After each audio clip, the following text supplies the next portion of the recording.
Hello everybody, welcome back to my channel. It's Tendo again, of course. Thanks so much for all the continued support that I've been receiving since posting my, the Google Cyclistic Challenge, as well as my other independent sort of project. But the questions have been coming in frequently. Really appreciate the feedback I've been getting from everyone. I try and answer as many of the questions as possible. There's quite a few people who always sending me a message every so often, so it is a little much to do, but I do appreciate it very much. Thank you so much for the continued support.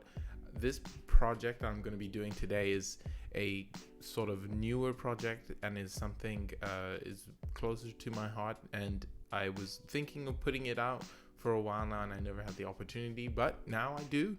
So without further ado, let's get into it.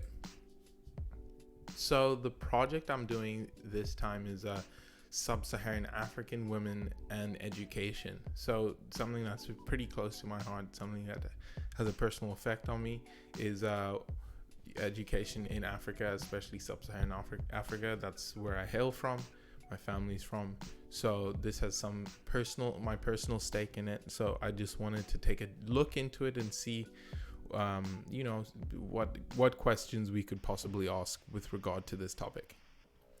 All right, so let's take a look at the background. So the background of the project is based around the Human Development Index. So the Human Development Index is a statistic composite of the life expectancy, education, and per capita income indicators of a country, of a nation, and this is used to rank countries into 4 tiers of human development. So they basically use those indicators and a few others. This was created by an economist from Pakistan, if I'm not mistaken, I think in the late 70s or 80s, and adopted by the United Nations, and furthermore adopted by most nations as a way to track and indicate where they are progress wise on human development in terms of, like I just read off, life expectancy, education and per capita income, things like that. So really useful to use in development economics and development planning. So it is something that we'll use to ground this project. So if we take a look at the background as well, the higher ranking nations in the HDI index, of course, boast social security systems, lack civil unrest. Their life expectancy is among the best in the world, with their citizens on average living long and healthy lives. Conversely, the lowest ranked nations boast inadequate or no social security systems. They tend to experience more bouts of civil unrest. Their life expectancy is among the worst in the world, and as a result, their citizens on average live shorter lives and have poorer health. So this is more so drawing out the fact that there is a very strong correlation between where a nation falls on the HDI index and what that means in terms of their actual makeup, and that refers to like life expectancy, education, like we had just said, and the same goes for the poorer ranking nations on the HDI index. So further down you are, unfortunately those things tend to correlate more often than not. The unrest, economic inequality, as well as lack of economic output in that country, and then it also in turn affects life expectancy. So people are living shorter lives, and that you tend to see younger populations for those nations as opposed to others right now that would be higher in the ranking, and they tend to have older and more maturing or a wider range in terms of population. So there's not more so more younger than older, but there's a segment of young people, a segment of middle-aged, and then a segment of aging and retired peoples.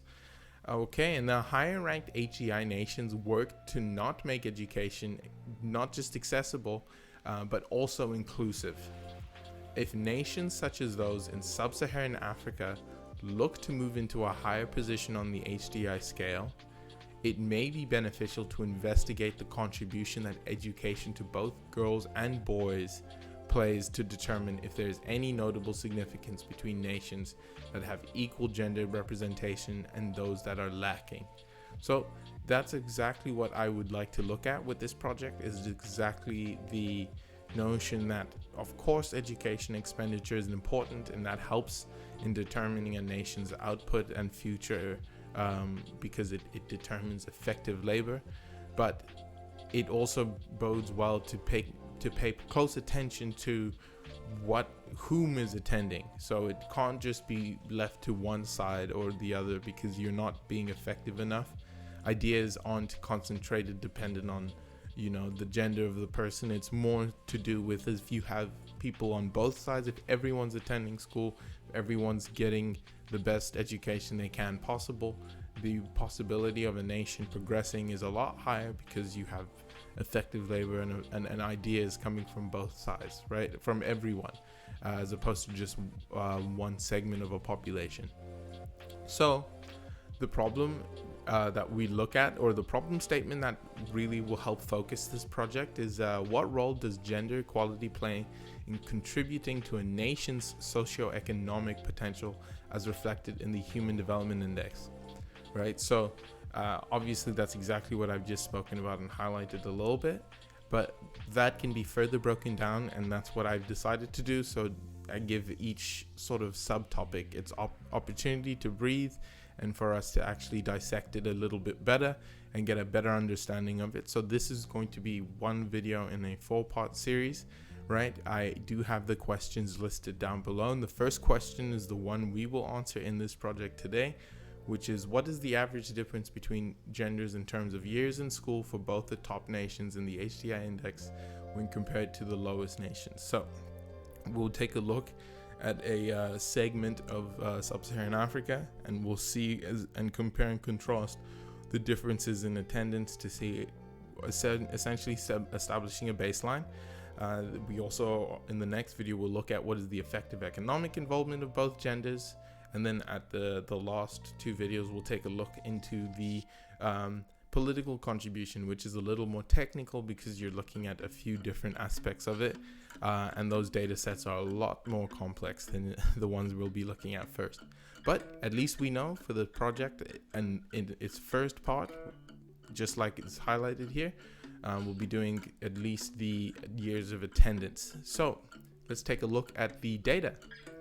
So the data shows us, and what we had decided was to categorize the top 10 and the lowest 10, or the bottom 10 nations in Sub-Saharan Africa in terms of HDI index rankings. So these are all categorized in terms of the best nations that perform the best in for Sub-Saharan Africa, and then the worst performing in Sub-Saharan Africa, and then taking a look at their attendance on average between the last 20 years to give us a baseline and see where they perform education wise now, and what are the changes that they've made, if any.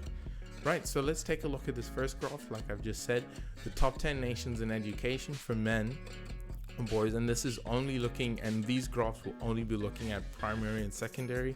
That just allows the nations more control. This is something that's more feasible for them to control. After secondary school, you go into tertiary, trades, or university, and that's the prerogative of the individual, and there's far less control that you can say a government has influence over, but they have absolute control, typically with at least getting first initial your primary schooling, and as well as your secondary schooling, because it is a universal standard. A high school diploma does carry a bit of weight, not the most, but it still is a standard that most nations set. So that's how we're going to look at it. Typically, nations are going to set their own standard for what qualifies as completion of high school, right? Myself, I hail from South Africa, so it is 12 years. So grade 12 would be the amount of years you spend, but it also does come into question that some nations have fewer, and some nations might have a bit different of a system. Some use the IB. I think that's the French international baccalaureate system, and some use Cambridge, the British system, and others also use their own internal systems as well. So that might vary in terms of years at school, just to take that in before we get into the data. So the first thing I like to show is exactly who is making the top 10 list here, and we will see some of these nations making reappearances as well. So Botswana, South Africa, Gabon, Namibia, Sao Tome, Ghana, Kenya, Equatorial Guinea, Zambia, and Angola, right? So these are our best performing nations, at least for the men, for contribution in education, right? So these are the top 10 nations for men, and then in terms of contribution, this is their contribution for years of education, right?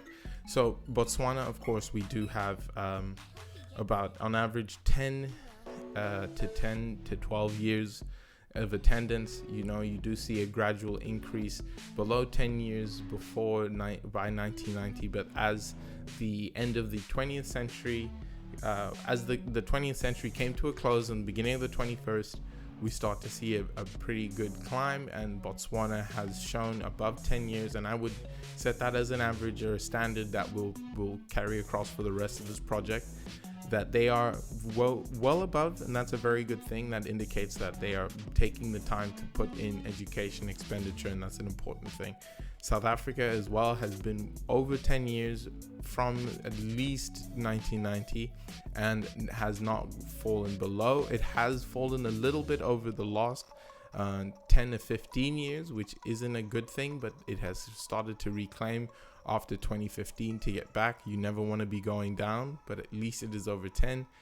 Gabon as well has been very consistent, as well as Namibia, above 10 and very consistent. Sao Tome, Ghana, and Kenya are very interesting because you could see that there's been a change in their education. More boys are attending school closer to today, as opposed to from 1990 or 1995, where there may have been less or fewer boys attending at that time.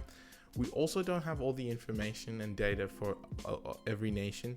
I should mention that as well. So you will notice Equatorial Guinea and Zambia, and they won't necessarily get as much diagnosis due to the fact that we have insufficient data. That's due to the fact that this is a public data set provided by the United Nations. As I said, this is HDI index information. So some nations decide whether or not they will contribute to the sort of the cataloging of data in terms of HDI, and sometimes they haven't had that opportunity to catalog it themselves, or there isn't a system in place at that time, or for political reasons they just decide they don't want to divulge that information to the United Nations, and that does happen from time to time. It just might be a political thing. It might because of course by tracking you now call into question validity. Are people actually doing the things they set out to do, especially when it comes to when money has to be doled out? So something interesting to keep in mind. I don't necessarily put that on these nations here, but always something to keep in mind. In Angola, we see a very sharp increase, stating from 1995 all the way to 2015, and I think very interesting to take a look at, because it does give you the idea that before, Angola may have been undergoing something, and we all know, or at least to some, there was actually civil unrest and civil war happening in Angola in the late 90s. Mid to late 90s, so that may affect the amount of attendance, especially from the boys' side, because people were being conscripted. It was very violent, a very dark time for Angola. But as you can see, a big change happened toward the end of it as the civil unrest ended. There was more things had adjusted back to sort of regular life in Angola, and as you can see, as a result, attendance has skyrocketed, which is a great thing. We always want to see things like that. All right, so let's move on to the next. Of course, now we have the nations for women, top 10 nations for women. So we will see these are the best performing nations in terms of school attendance for women, and that is Mauritius, the Seychelles, Botswana, South Africa, Gabon, Namibia, Sao Tome, Ghana, Kenya, and Equatorial Guinea. So these nations obviously show us that they have also been making an increase steadily to get to close to the 15-year mark, or at least above 10 years. Mauritius done incredible work there, above 10. Seychelles as well. Botswana doing a good job to stay above the 10 years as well, and the same for South Africa. I would imagine those systems are similar, so around about 10 to 12 in terms of attendance. Gabon as well, Namibia as well. You don't get a lot in terms of Sao Tome, at least before the 2000, but after that you definitely see an increase where they have girls going above 10 years in terms of attendance, which is a very good plus. Ghana as well, Kenya, unfortunately just at the line, but I would imagine that they are still on a steady increase. But then of course you start to see quite a bit of a drop off, being Equatorial Guinea, being essentially the last of the top 10 for women, and that is below 10. So that is a very interesting thing to take note at, and bodes pretty unwell for the data that we will take a look at later on in this video. So the top 10 nations overall, this gives us a bit more of a rounding. We compare the boys and the girls, but now if we put them all together, the nations that's again perform the best, and you see a lot of the same nations in this group: Botswana, South Africa, Gabon, Namibia, Sao Tome, Ghana, Kenya, Equatorial Guinea, Zambia, and Angola. Right, so these are the best performing nations overall. The issues that we do find here is that often Namibia and Sao Tome has obviously taken strides, and we've shown their differences here between the boys and the girls as well. Ghana, Kenya also as well have been taking strides over the last 10 to 15, so that's very great. But Equatorial Guinea show that there's they're very much underneath the 10-year mark, and like I said, it is very concerning that they are in the top 10. So in terms of the best 10 nations in Sub-Saharan Africa, which consists of about, I think, 27 or 28 different nations, this is not very great to see if that's the data that you're looking for, and you would expect to have stronger showings from at least one of the top 10 nations. Zambia as well, above 10, but only in the latter years, and then the same for Angola, but we also understand there was something happening at that time too. Now, if we move on to the bottom 10 nations, for men, we'll see something a bit similar. So bottom 10 nations, it's going to be different nations, of course, that we were looking at before, but we might see one or two that are very familiar. So we'll see Mozambique, Burkina Faso, Sierra Leone, Mali, Burundi, Chad, Central African Republic, Niger, Mauritius, and Seychelles. So Mauritius and Seychelles did make an appearance in the top, but also this is to take a look at this is based off HDI ranking, meaning that we have to take into consideration that these nations are being judged on other factors that contribute to their ranking. So if they do fall into, even though having had a high showing out for years in attendance, they may not be rated too highly as a nation overall. So that's just something to take into consideration. So Mozambique, Burkina Faso, Sierra Leone, Mali, Burundi, Chad, Central African Republic, and Niger. Besides Burundi, which have shown a very stark increase, and Mauritius and Seychelles have been doing very well for boys, for primary and secondary. A very telling sign is many of these nations are below or just at the 10-year mark, which is not great to see, meaning that very few men in these nations are actually able to complete schooling, or at least what would be considered satisfactory attendance, due to the fact that most nations believe at least completion of some high school is an important factor. But if you're barely making it to grade 7, which is grade 7 or grade 8, which is considered the end of primary school, it is it's something to consider, and it may be an issue, or not maybe, it is an issue. And that's an even bigger red flag for a place like Niger. So you can see, even though they've made maybe an increase or contribution to the education system, 2015, we're still looking at an average attendance at just above 5 years, which is not great to see, not at all.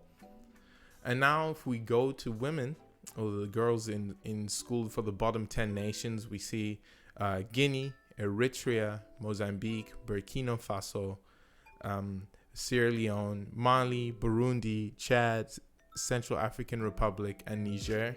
So a few of the same nations appearing in the second one.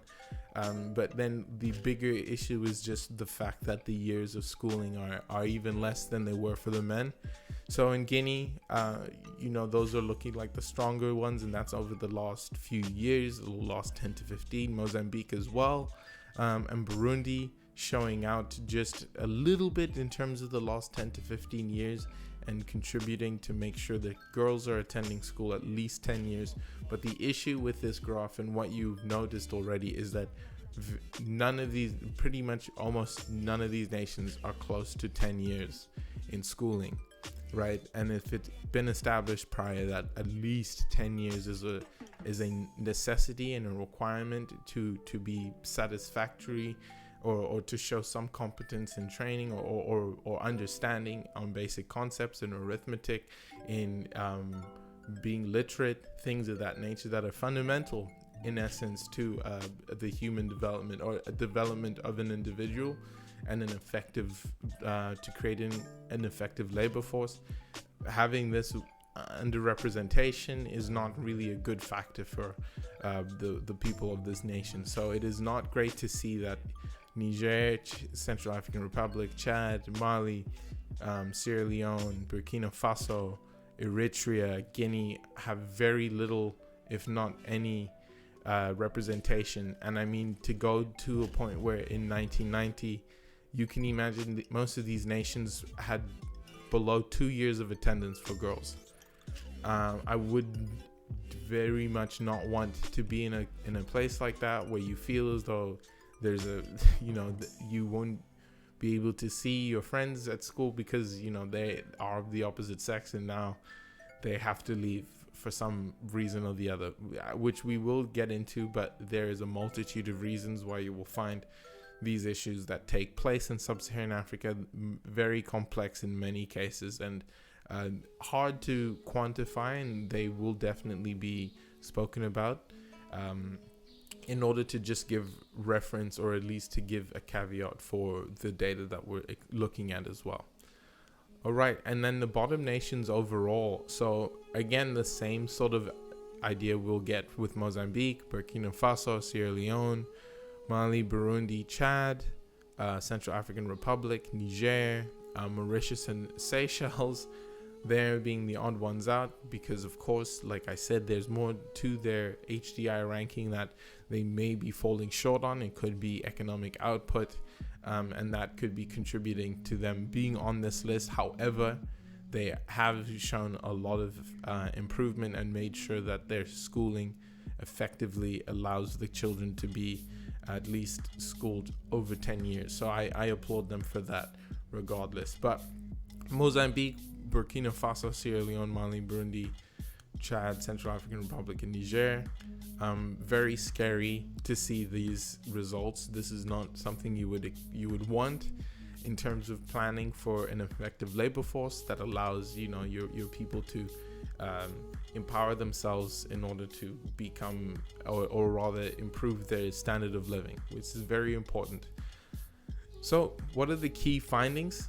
In summary, the top 10 nations in Sub-Saharan Africa show something interesting, right? The average years spent by men who've attended primary school and secondary schools above 10 years and well below 15. Women actually outperform their counterparts, but only in the last 10 years. So, which is great. It shows that there's a lot more emphasis on making sure both genders attend school equally, at least to allow them the equal opportunity. And where the men have consistently attended school at the same rate, conversely, women have shown the largest change in years spent in school. So very good. I can only applaud that and think that these nations in the top 10 are understanding that there is a benefit to making sure both genders are having their opportunity at education. It allows for a better effective labor force, and henceforth you have a greater opportunity to lift a community out of poverty. The bottom 10 nations show a stark delta when compared to the top 10 nations. Men attended school under 10 years on average, with only 2 nations above the 10-year mark, right? And then showing an overall increase between 1990 and 2015, and only recently achieving below the 10-year average. The women show an even more drastic story, showing that their point of reference was well below their previous charts. In 1990, women had attended less than 5 years of school, like we had just looked at, which was very horrifying, not great. You would never want to do that if you were, in the hopes of creating an effective labor force, like I said. And that'll just be the point to hammer over, that this is an important facet of helping a nation improve itself, and to escape extreme poverty. It is an important thing to allow education to roam free, because it is, if not one of the best or most effective ways to help bring a family out of extreme poverty into poverty, and from poverty into a standard of living that they are comfortable, even if it means lower class, but they have the skill set. So very important to make sure you give everyone that opportunity. But having less than 5 years of schooling, unfortunately, does not help you, especially in this ever-changing world that we live in. So there has been an increase in their attendance, however, which is great to see. In places like Burkina Faso that we looked at, as well as Mauritius and Seychelles, for sure. They've definitely been very great about that. Outside of those nations, not a lot of progress has been done. So why does this information matter? That's a good question, right? So this grounds the research in creating a baseline with which we can find better context into why some nations have struggled with developing an engaged labor force that can contribute to a nation's overall GNP and overall HDI ranking, right? So that way we have a better understanding moving to the second part of this program, which is we're looking at the economic impacts of a lack of effective labor force and lack of education to create an effective labor force. So this is very important that we do understand how many people are able to attend school and are attending school, and how is that contributing to the amount of population who are working, who have a job, who are entrepreneurs. Because even though people aren't or are going to school, they still need to be counted and populate. And when you are looking at the population as a whole, and then you're determining effective labor force, you cannot discount boys or girls. You can't discount or dissect by gender. It's really a calculation you do with blanks in terms of gender. Those things are not looked at. It's just who's here, who's of working age, and who's actually employed, or who actually is contributing to the economy as a whole. And usually you find that only in effective labor forces, of course. So what does this inform us about gender roles? So the trend within the bottom 10 nations in terms of school attendance may speak to a multitude of reasons with regard to civil unrest, economic instability, as well as a myriad of other issues with which one can't account for. So there is a lot, like I said, as one example, Angola having their civil unrest in the late 90s. You can account for that, but that might not be the only reason. The education expenditure, or rather attendance, was the way that it was, right? But I draw an assumption between those two, because it was a very significant moment in Angola's history. I would imagine that the whole country itself had to reallocate sort of resources, but the schooling might have been very difficult to continue. It may have been disruptive, so there might not have been as many people attending school at those times, and that can be said for a lot of those other nations that we've pointed out in the lowest rankings, who may be attending to or going through civil unrest as we speak. I know Central African Republic is a nation that definitely is unfortunately is victim to that very often than not. Chad as well deals with that in certain areas, as well as DRC. They aren't featured, but they are very close to the bottom 10 as well, and unfortunately they are always between civil unrest, guerrilla warfare, and things of that nature. So that does play an effect on a nation's ability to educate their young. What else? This may indicate social norms, a social norm that places less importance on the women's attendance in school. This can be true for many of those nations in 1990, where some only attended up to 3 years of school on average. That is true. So it's an inference, not seeing women attend schooling even up to 7 or 8 years like their counterparts in places like Mali, Chad, Niger, where they haven't attended school for above 10 years but closer to 8. But for the women at that same period of time, they were only attending up to 2 to 3 years of schooling, and then even going forward into the 2010s to 2015, still not very close or even at parity to their to the boys. So it shows that there's definitely a lack of social awareness to the importance of attendance for both, or inclusive attendance is a better way to phrase it. So there seems to be an issue in those nations as well. So aside from any other social unrest or economic turmoil, things of that nature, they are making decisions against schooling. So that is something to consider, and that's just an inference. It's definitely easy to make this suggestion, but I'm not making fact about it, but just what we can observe from it in terms of the data.